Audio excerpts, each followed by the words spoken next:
Julian has now been in prison for more than 3 years in London, despite the fact that he has never been charged or convicted of, rather, of a crime by the U.S. government.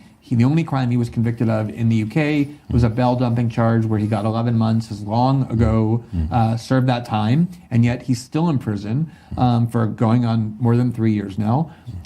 They wouldn't let him out pending a trial the way they normally do.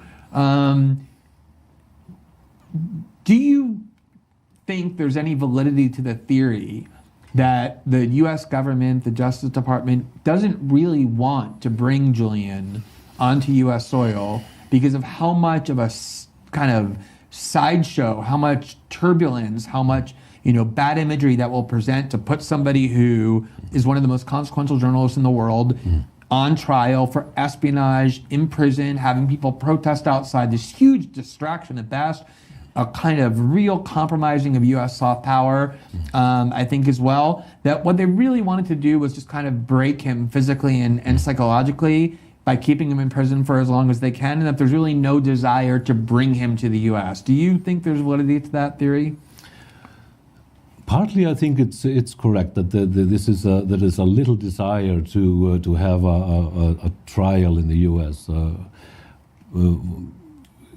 Partly because of the sympathy towards him and his cause, but also the media would have a field day and would actually be forced to put some attention to the arguments that Julian can put on the table to prove the violations against him.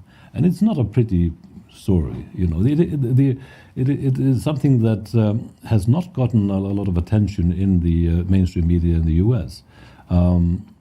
So I don't think there's a huge desire to get the case to the U.S. And it might partly explain why there's been this endless delay to keep the process going. And we could call it simply the punishment through process or lawfare, or whatever you call it. And I think there's a validity in that position. But enough is enough.